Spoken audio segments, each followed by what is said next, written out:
Hello everyone and welcome to the video. Today we're going to be doing the first project on FreeCodeCamp that is a part of the new responsive web design certification. The project is the Learn HTML by Building a Cat Photo App, and at the end of your coding this is what you should have created. So let's start coding. Step 1. HTML elements have an opening tags like h1 and closing tags like h1. The text for an element goes between the opening and closing tags.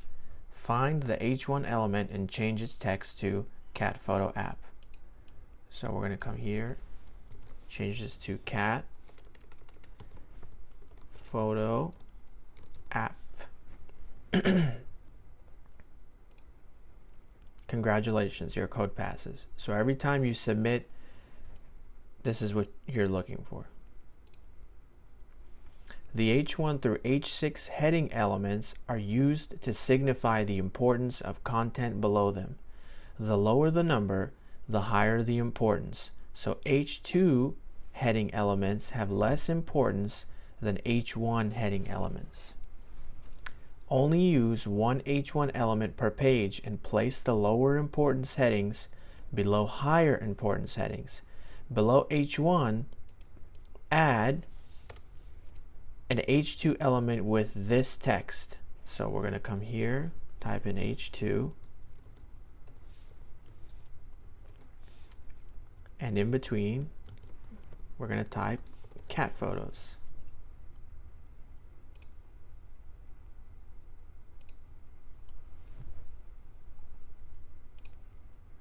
The P element is used to create a paragraph of text on websites. Create a P element below your H2 element and give it the following text.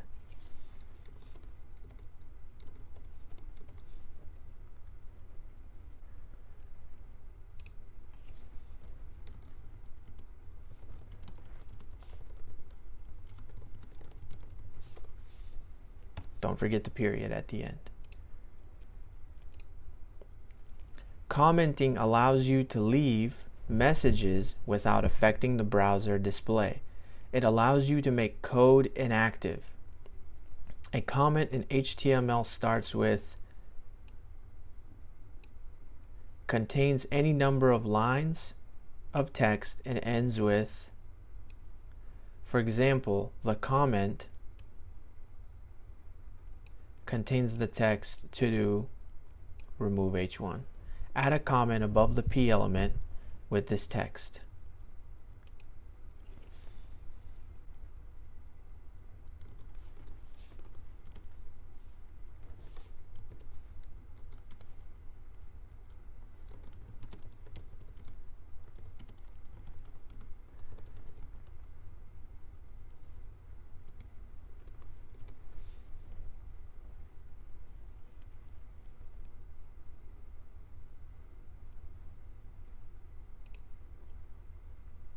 And there you go, you have it. HTML5 has some elements that identify different content areas. These elements make your HTML easier to read and help with search engine optimization and accessibility. Identify the main section of this page by adding a main opening tag before the H1 heading element and a main closing tag after the P element. Meaning, your heading elements and your P elements are all a part of your main element. So your main is going to go here, and your closing main is going to go after your P, because these are all a part of your main element. They go inside it, they're within it. In the previous step, you put a H1, H2, a comment, and P elements inside your main element. This is called nesting. This is what we were just talking about.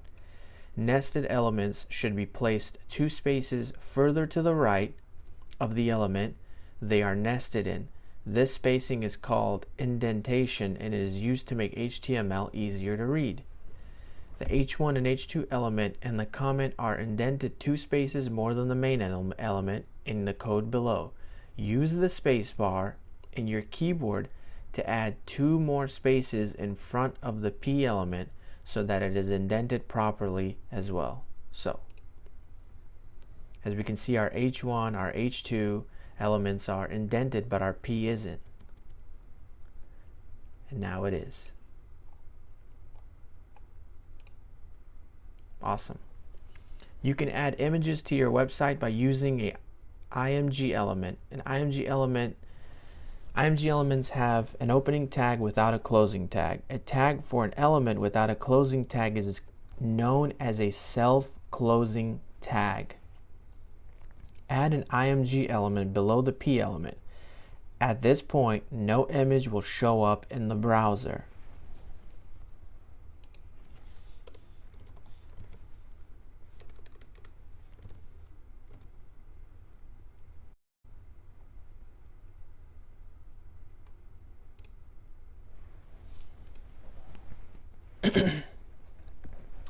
HTML attributes are special words used inside an opening tag of an element to control the element's behavior.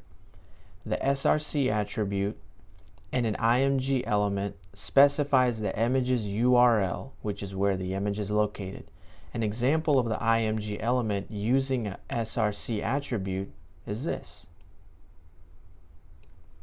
Inside the existing IMG element, add a SRC attribute with this URL. So we're going to go here, type SRC equals quotes. We're going to copy this and put it in. And look, we've got our image to the right. Awesome. All IMG elements should have an ALT attribute. The ALT attribute's text is used for screen readers to improve accessibility and is displayed if the image fails to load. For example, this has an ALT attribute of a cat.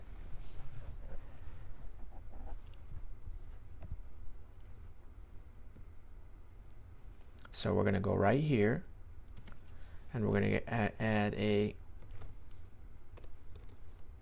alt attribute.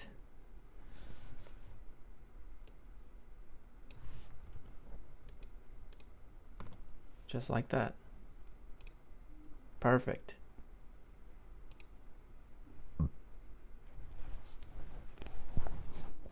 You can link to another page with the anchor A element. For example, would link to FreeCodeCamp.org. Add an anchor element after the paragraph that links to. At this point, the link won't show up in its preview.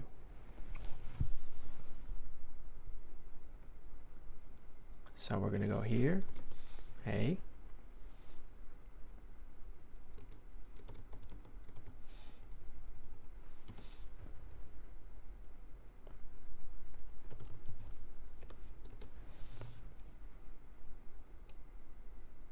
We're going to copy this, place it right here within the quotes, and there you go.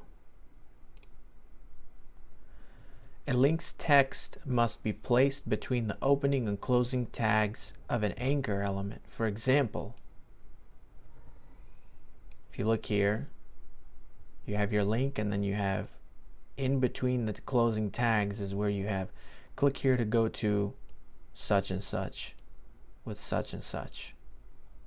Okay?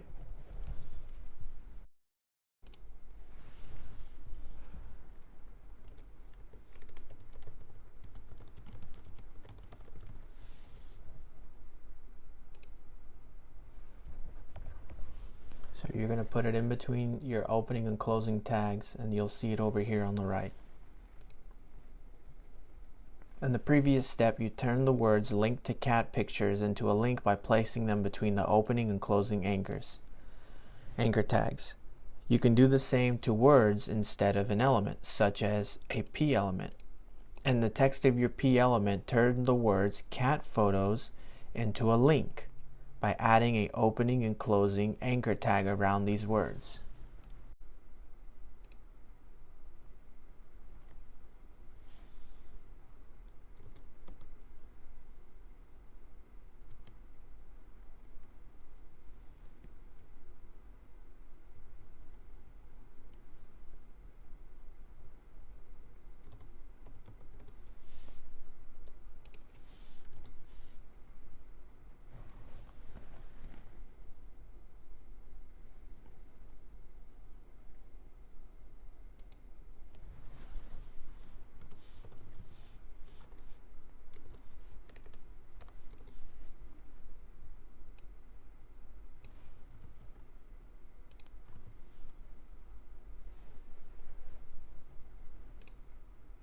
There you go.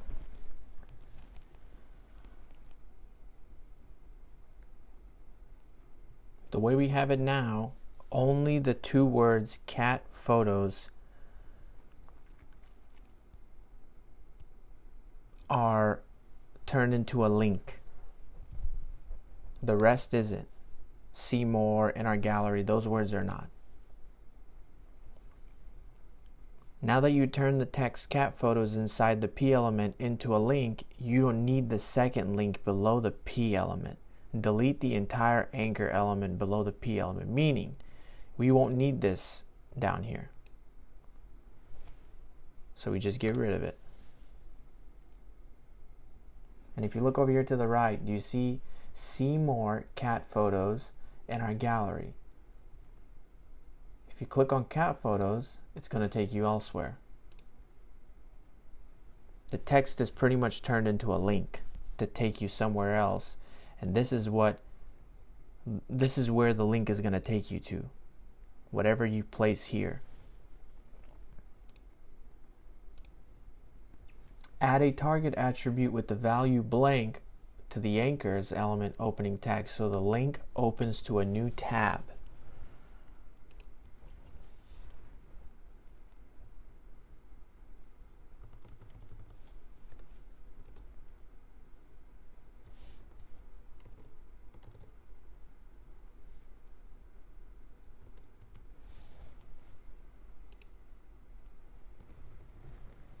So when you target to a blank, this is what's going to allow you to open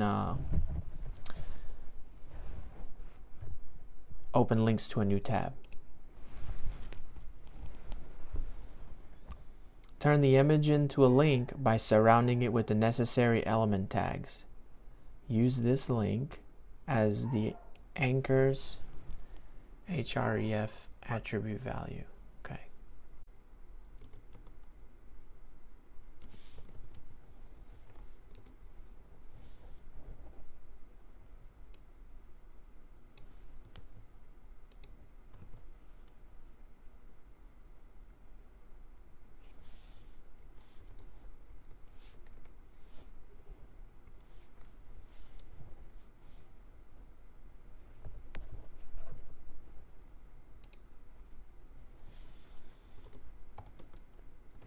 Don't forget your closing tags, guys.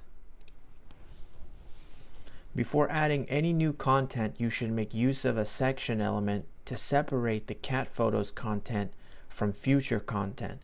Take your H2 comment and P and anchor A elements and nest them into a section element.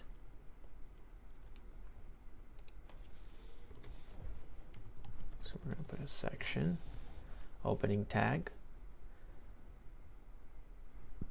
And then after our photo, we're going to put a closing section tag.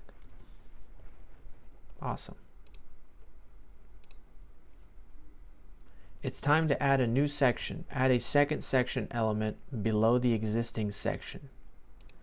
So this closing tag is going to close off that first section that we created. Now we're going to create a new section to work with. So remember, you need your opening tag and you need your closing tag.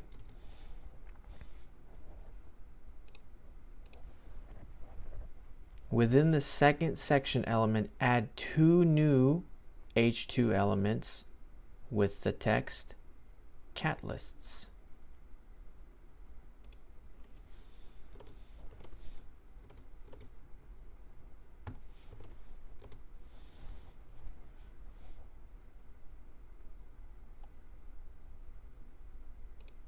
And our text goes in between cat lists. And there you go.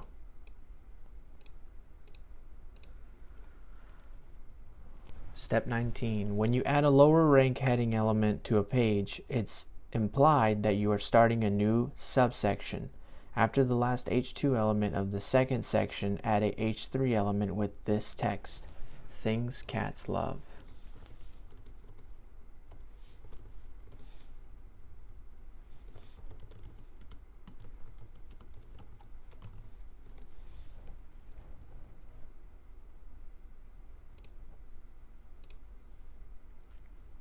After your H3 element with things cats love, add an unordered list UL element. Note that nothing will be displayed at this point. So we're going to go underneath it here.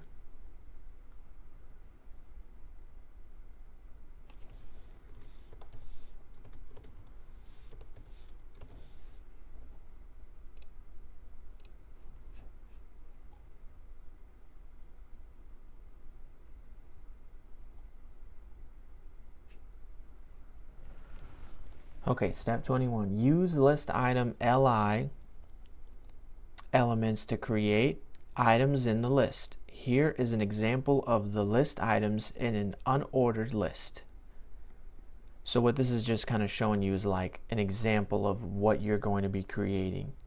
You have your unordered list tags and then your li tags that go in them. Within your UL element, nest 3 list items to display 3 things tags cats love. So you have your unordered list tags and then your list item tags that go within them. So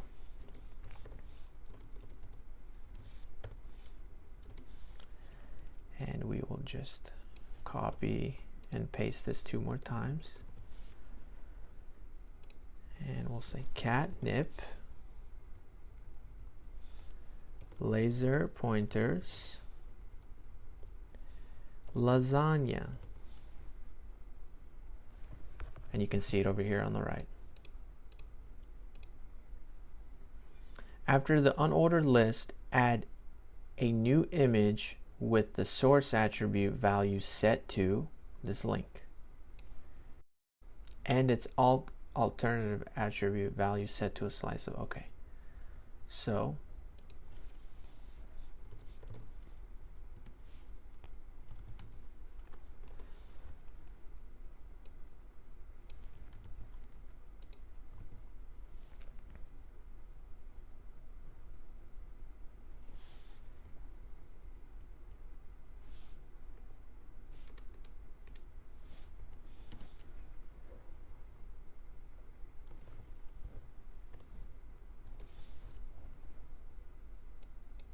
don't forget your period.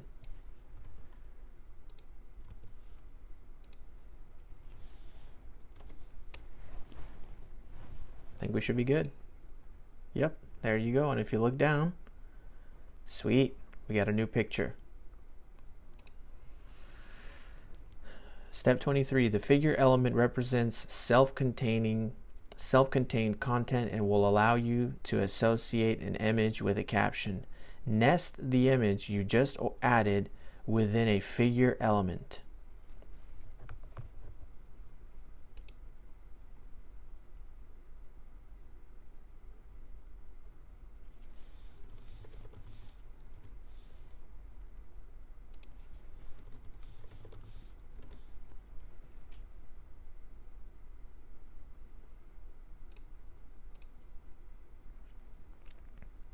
A figure caption element is used to add a caption to describe the image contained within the figure element. For example, figure caption, a cute cat, figure caption adds a caption, a cute cat. After the image nested in figure element, add a fig caption element to the text set to cats love lasagna. Okay, so we're going to go right underneath here, make a fig caption element.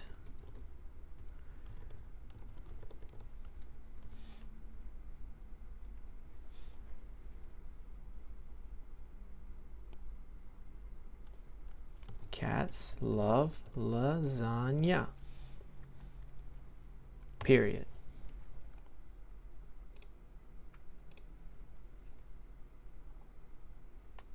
And here we can see here. Emphasize the word love in the fig caption by wrapping it in a emphasis EM element. So we'll go right here, EM.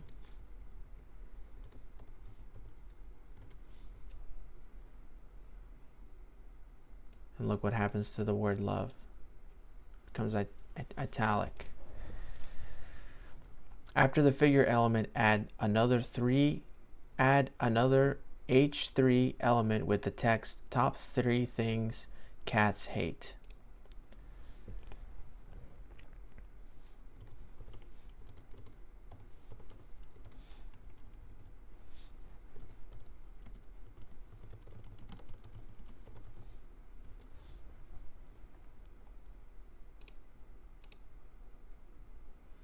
The code for an ordered list is OL and is similar to an unordered list, but the list items in an ordered list are numbered when displayed. After the second section, elements last H3 element, add an ordered list with these 3 list items.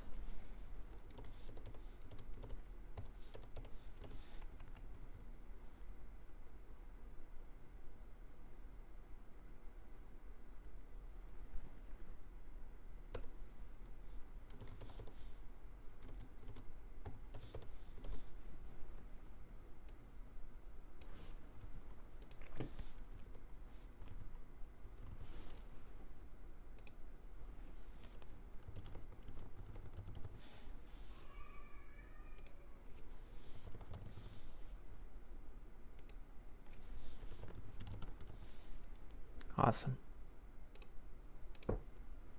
Step 28, we're almost halfway there. After the ordered list, add another figure item.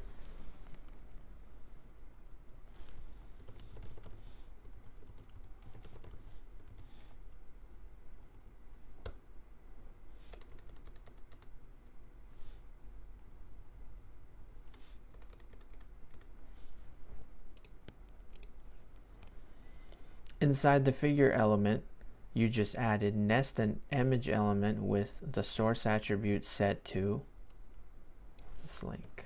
Okay, so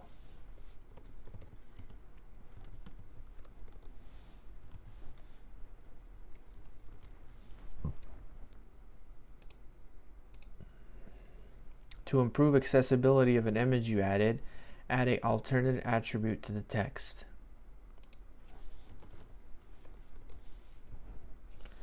Five cats looking around a field. Period.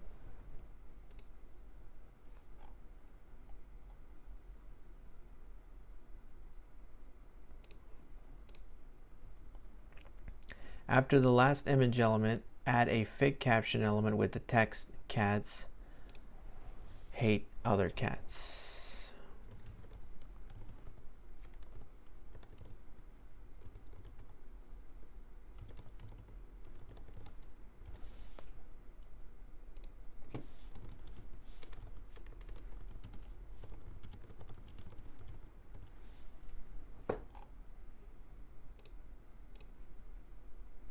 A strong element is used to indicate that some text is of strong importance or urgent. In a fig caption, you just added indicate that hate is of a strong importance by wrapping it in a strong element.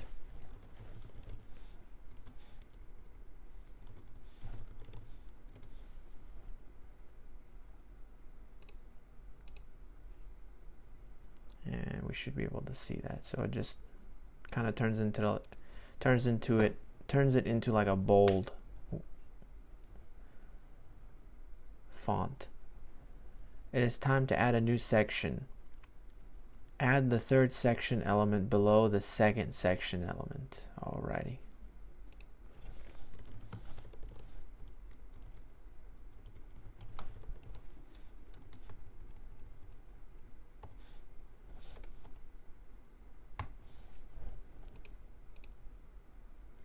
Inside the third section, add an H2 element with the text cat form.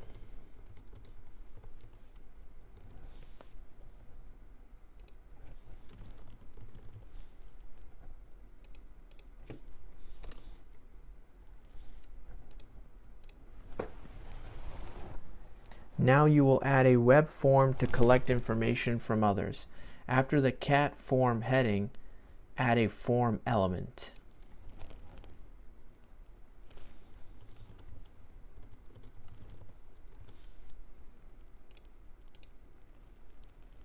The action attribute indicates where form data should be sent. For example, tells the browser that the form data should be sent to the path /submit URL. Add an action attribute with the value, let's copy this, to the form element. Okay.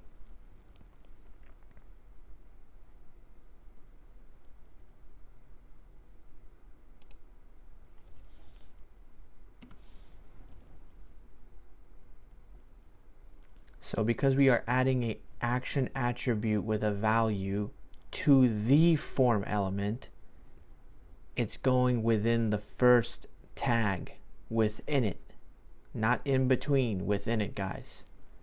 So action, like this.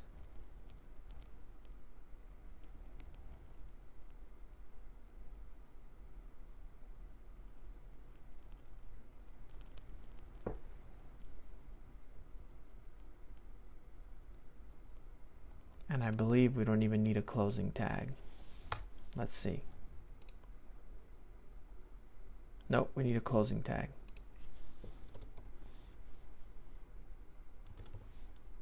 Thought maybe we didn't, but I guess I was wrong. Okay. The input element allows you several ways to collect data from a web form, like image elements. Input elements are self-closing and do not need closing tags. Nest a input element in the form element.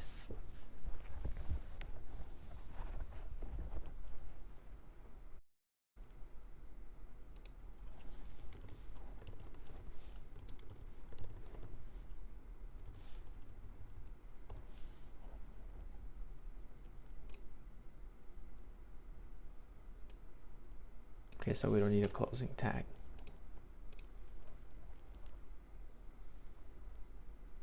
There are many kinds of inputs you can create using a type element, a type attribute. You can easily create a password field, a reset button, or a control to let users select a file from their computer. Create a text field to get text input from a user by adding a type attribute with the value text to the input element. So we need type equals text. There we go. Step 39. In order for the form's data to be accessed by the location specified and the action attribute, you must give the text field a name attribute and assign it to the value to represent the data being submitted. For example, you could use the following syntax for the email address text field. Input type equals quotes text name equals, okay. So add a name attribute with the value cat photo URL to your text field.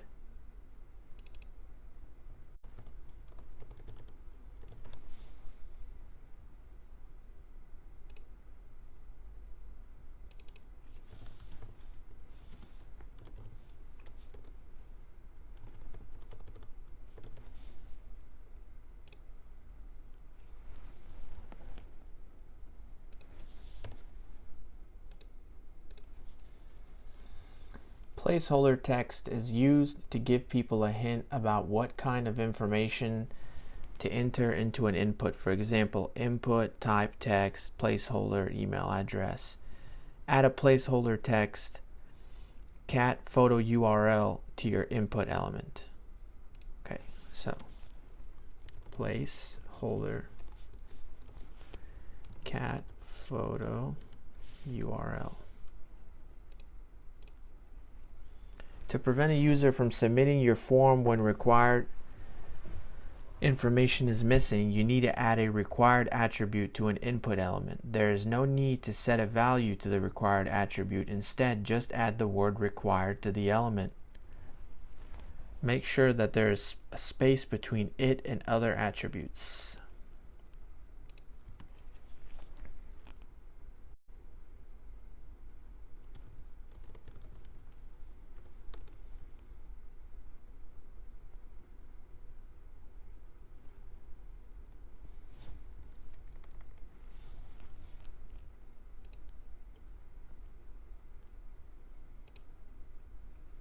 Step 42. Use the button element to create a clickable button.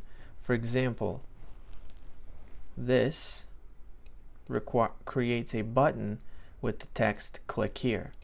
Add a button element with the text "submit" below your input element.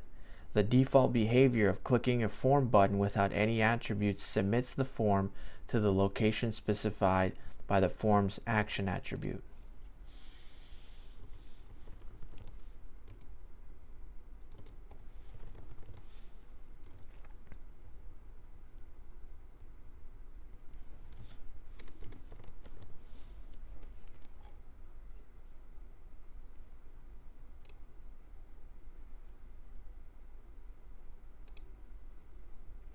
Step 43.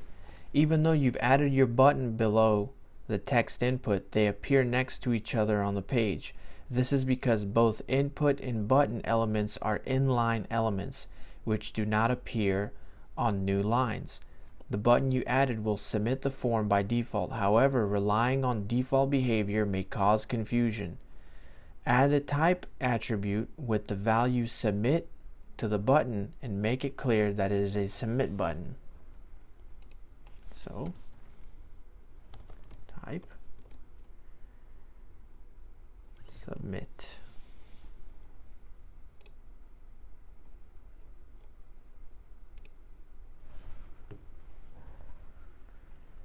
You can use radio buttons for questions where you want only one answer out of multiple options. Here's an example of a radio button with the option cat input radio type. Okay, remember that input elements are self-closing.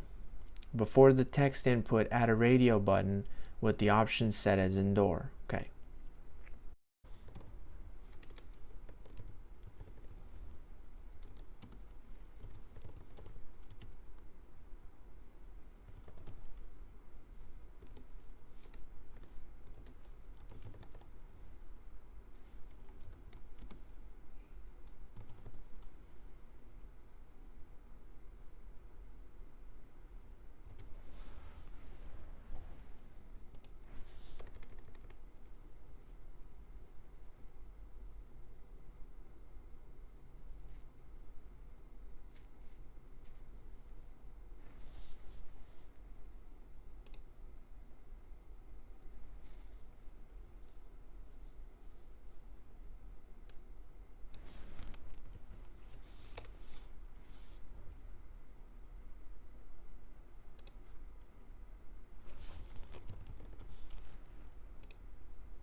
Step 45. Label elements are used to help associate the text for an input element with the input elements itself, especially for an assistive technologies like screen readers.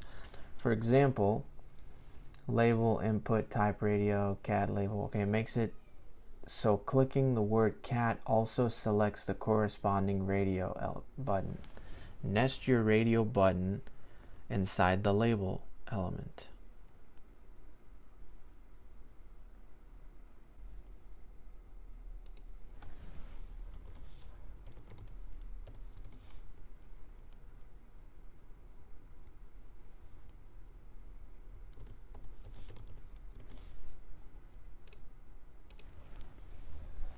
The ID attribute is used to identify specific HTML elements. Each ID attribute's value must be unique from the other ID values for the entire page. Add an ID attribute with the value indoor to the radio button. When elements have multiple attributes, the order of the attributes does not matter.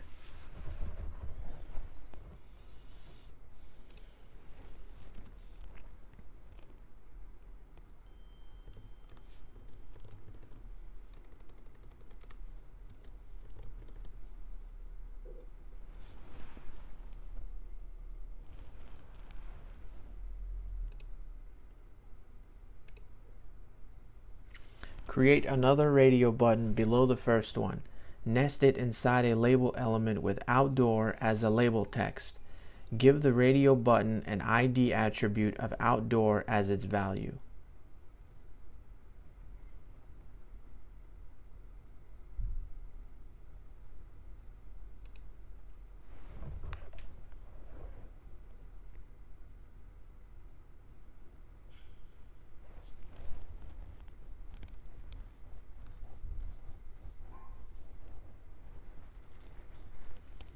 Let's see.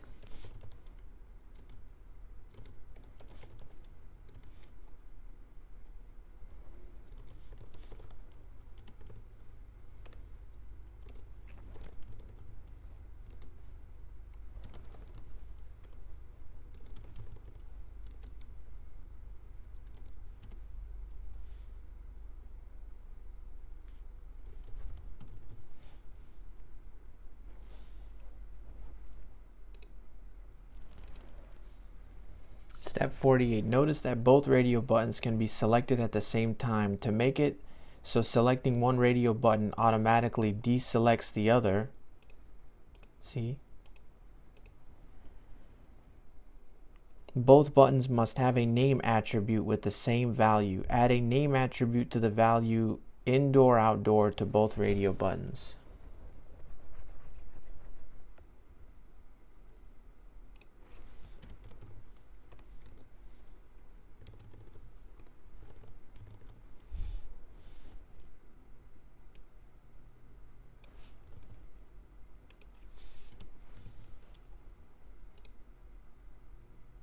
Sweet. So now when you click one, the other one gets deselected. Step 49. If you select an indoor radio button and submit the form data for the button is based on its name and value attributes. Since your radio buttons do not have a value attribute, the form data will include indoor, outdoor equals on, which is not useful for when you have multiple buttons. Add a value attribute to both radio buttons. For convenience, set its value attribute to the same value as the ID attribute.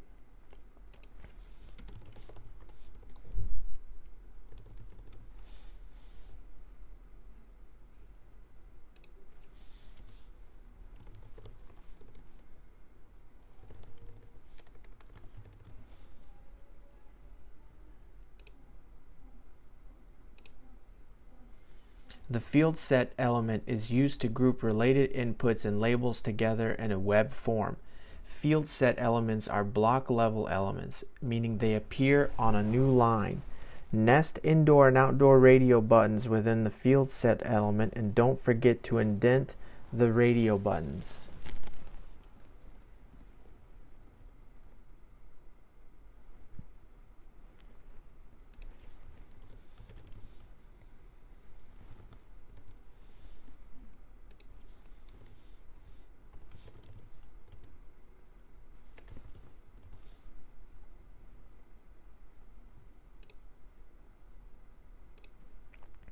Step 51. The legend element acts as a caption for the content in the field set element. It gives users the context about what they should enter into a part of the form. Add the legend element to the text, is your cat an indoor or outdoor cat, above both of the radio elements.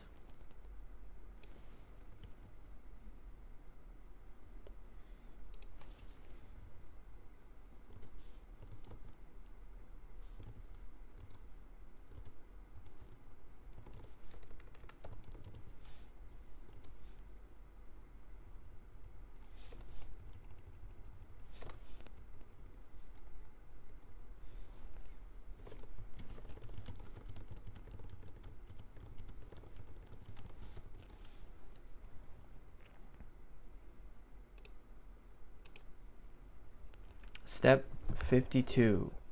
Next, you're going to add some new form input elements so that another field set element directly below your current field set element. Okay, so we're going to go here.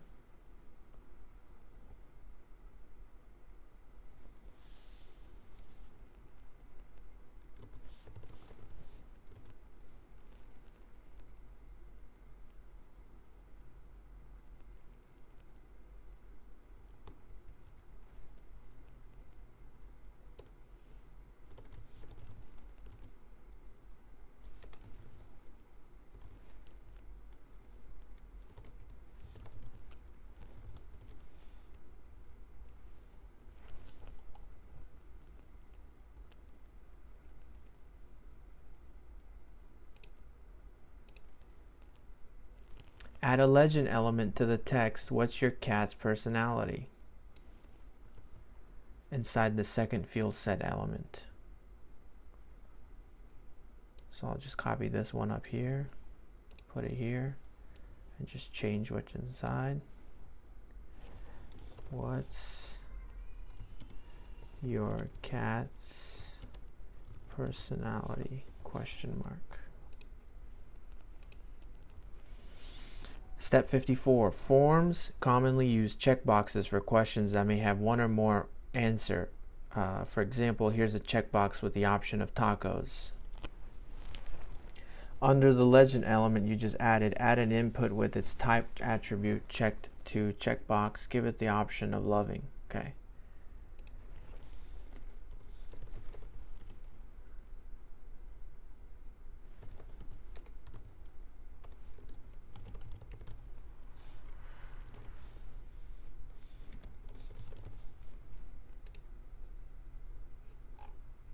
See? Add an ID attribute with the value loving to the checkbox input.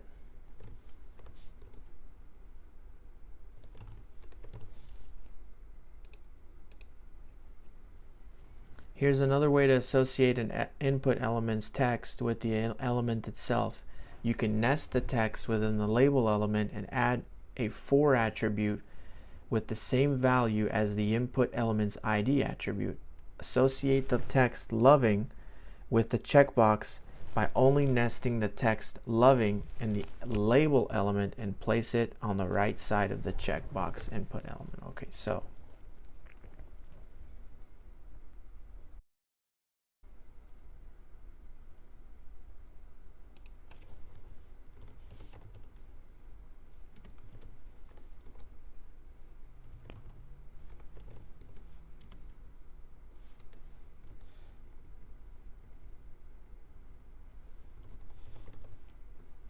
let's see if we did that correctly. Yes. Step 57. Add a name attribute to the value personality to the checkbox input element.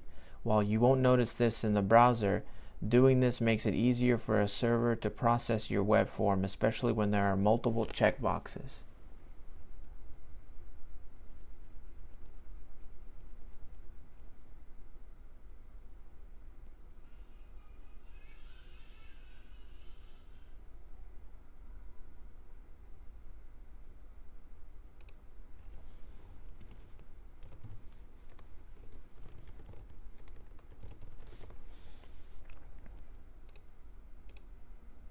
Step 58. Add another checkbox after the one you've just added. The ID attribute value should be lazy, and the name attribute should be the same as the last checkbox. Also add a label element to the right of it with the text lazy. Make sure you associate the label element with a new checkbox using for. Okay, so I'm just going to copy this, go down, change this to lazy, and then change this to lazy, and I think we should be good. Nope, hold on. Oh, we missed a Z. Okay, your new checkbox should have an ID attribute with the value lazy. Okay, lazy. Maybe they want lowercase. And the name attribute with the value personality. Yes. check that there is a space after the opening tags. I think we should be good. There we go, yeah. Add a final checkbox after the previous one with the ID attribute value of energetic, the name attribute to be the same as the last checkbox.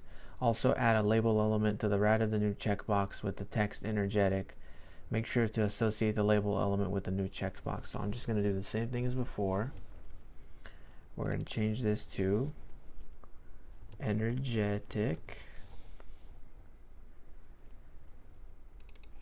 Energetic.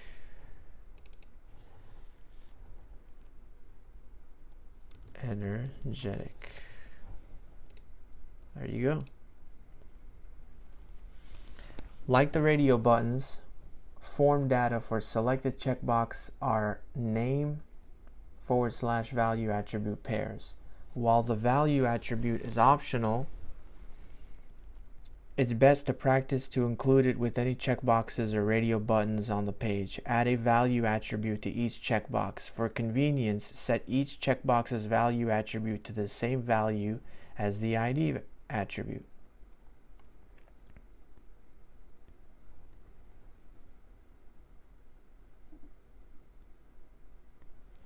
So what we're going to do is we're going to come here and we're going to put value, loving. Do the same here, value, lazy. And then for the last one, value equals energetic.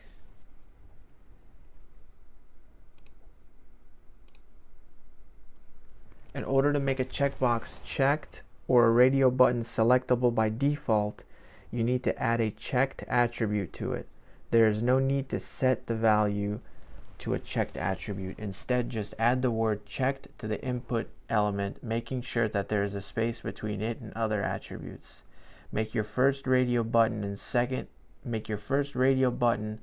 first checkbox selected by default. Okay.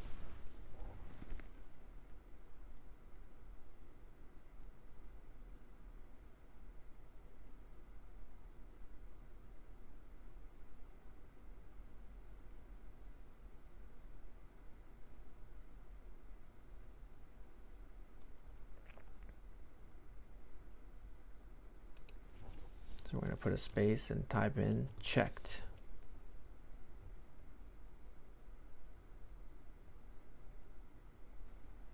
And then go down here to loving, put a space and put checked. Your first radio button and your first checkbox selected by default. Okay, let's see. Your first checkbox is missing a checked attribute. Okay, let's see. Oh, I put it in the wrong place. That's what's going on. It's supposed to go right here. Now we should be good to go. There we go. Step 62. Now you will add a footer section to your page. After the main element, add a footer element.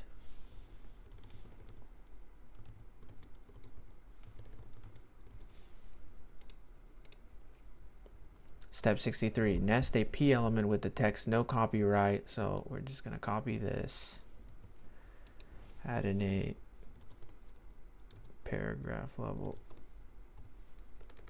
element.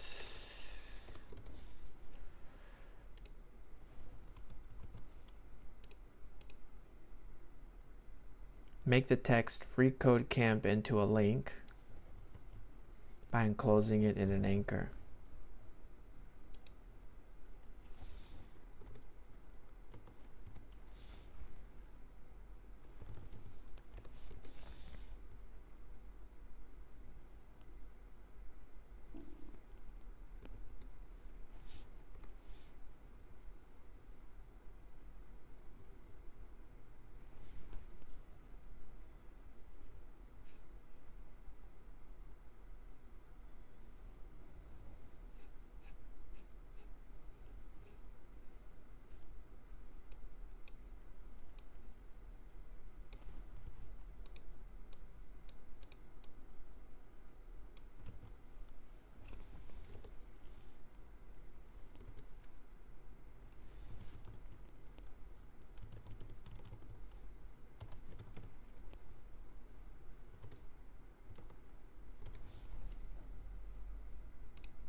There we go. Step 65. Notice that everything you've added to the page so far is inside the body element. All page content elements that should be rendered to the page go inside the body element. However, other important information goes inside the head element. Add a head element above the body element.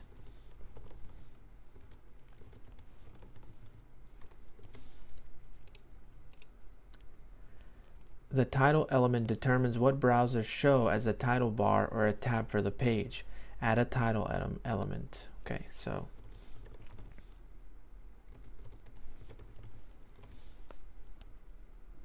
and we're going to put in cat photo app. Notice that the entire contents of the page are nested within an HTML element. All other elements must be descendants of an HTML element. Add a language attribute with the value English to the opening HTML tag to specify that the language of the page is English.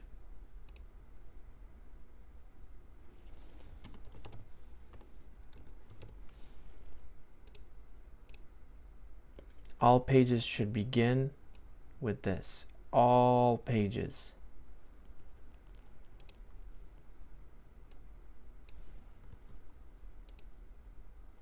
Your doc type HTML.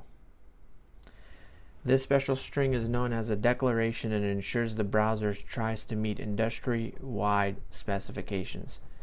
And this declaration is the first line of the code. You can set the browser behavior by adding self-closing meta elements in the head. Here's an example. Tell the browser to parse the markup into multiple languages by creating a meta element as a child of the head element. Set its char set to attribute to UTF-8. Well, it's already done for us, okay? And there you go. We're done. We did it. Let's go back.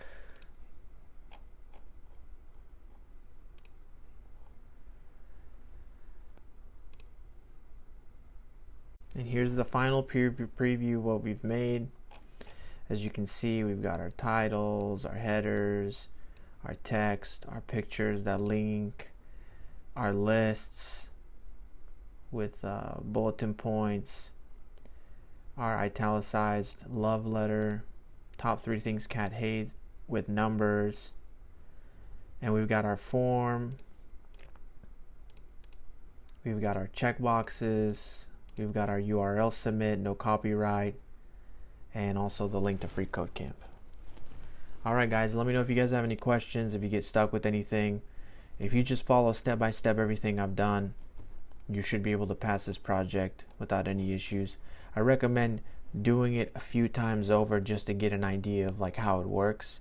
But it's a wonderful learning experience, and I hope you guys do great. Take care.